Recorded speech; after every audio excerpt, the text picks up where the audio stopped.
Après leur nomination au dernier conseil général de l'Église, tenu en début août à Adakakpé, les trésoriers généraux ainsi que les membres de la commission d'audit interne ont officiellement été investis de la mission à eux confiée lors d'un culte spécial de prise de fonction organisé le dimanche 22 septembre 2019 dans le temple du district de Djidjoalé.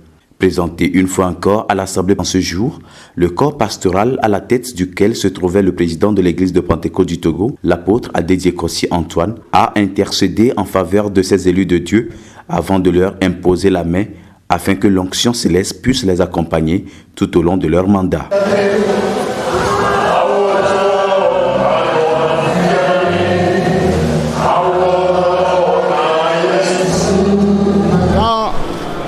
Nous nommons les gens, ou soit on a voté pour les gens. Dans le conseil général, notre déontologie est que on présente ces personnes-là à Dieu.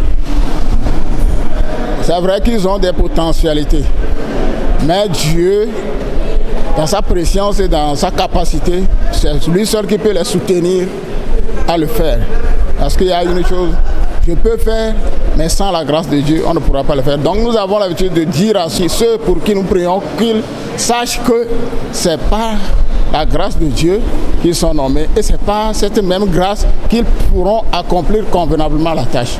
Donc c'est pour cela que nous avons organisé ce culte et pour que l'Église, c'est-à-dire les membres aussi, soient au parfum que vraiment nous avons des responsables qui gèrent tel angle de nos activités, que ce soit sur le plan financier, que ce soit sur le plan moral. L'instant était donc solennel et chargé d'émotion pour ces personnes qui acceptent par cette cérémonie servir Dieu volontairement et aussi pour l'avancement de son Église. Aujourd'hui, grâce à Dieu, c'est d'une nouveauté dans l'église de Pentecôte du Togo. Après le choix des diacres, on rentre dans le vif du sujet immédiatement. Mais aujourd'hui, l'exécutif a jugé bon de nous mettre dans le bain par une prière et l'imposition de main. Avant tout, nous remercions le Seigneur. Et nous disons toujours que c'est lui qui nous accorde la vie. Et il nous a appelés pour le servir.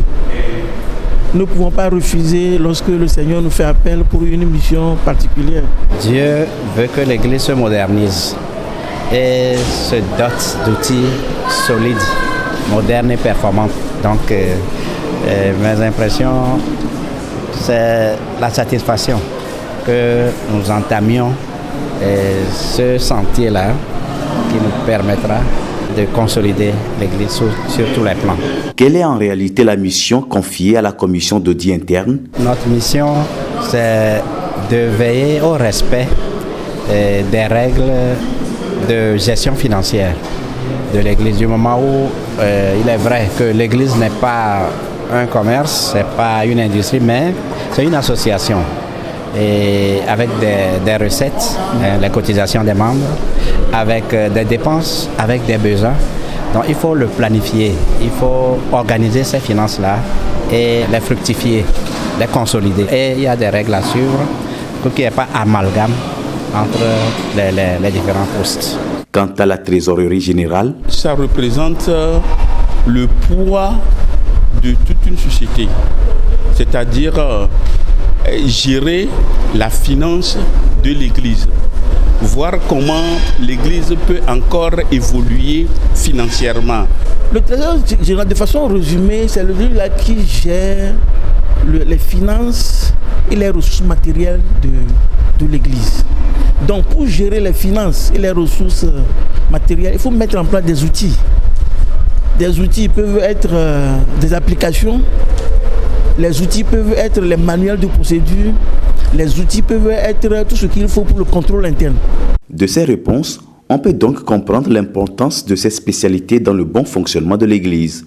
C'est une délégation de pouvoir qui trouve d'ailleurs son fondement dans la Bible. Dans Actes, chapitre 6, déjà à partir du premier verset, la différence entre le travail des pasteurs et des diacres est vraiment sérieux. Donc, les pasteurs, nous prêchons, nous demandons les membres de participer pour que nous puissions construire notre église. Mais la gestion de l'argent, ne relève pas de la compétence du pasteur. Le pasteur s'en charge de la parole et veille aussi sur les fonds, bien sûr. Mais ce n'est pas le pasteur qui gère ça. Il va veiller sur ça. Donc, les diacres ont la responsabilité de gérer l'argent que l'Église génère.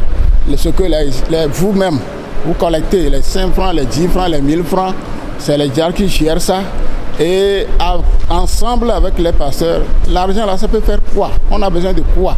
Et donc les diacres sont chargés de tracer la voie, c'est-à-dire ils gèrent l'argent. Et maintenant les auditeurs, la manière dont l'argent est géré. Les gendarmes, en quelque sorte, devant les pasteurs et devant aussi les diacres, pour voir si réellement tout ce qu'on a prévu faire, on veut construire ici, on a fait sortir l'argent là. Est-ce que l'argent fait son travail? Donc c'est le travail des auditeurs de surveiller ce que nous avons décidé de faire. Enfin, l'apôtre Sambiani, dans son message du jour tiré de Genèse, chapitre 16, le verset 7 au 13e, a rappelé à tous que nous sommes des appelés de Dieu, des serviteurs donc qui doivent s'armer d'humilité surtout pour servir l'Éternel, peu importe notre rang social.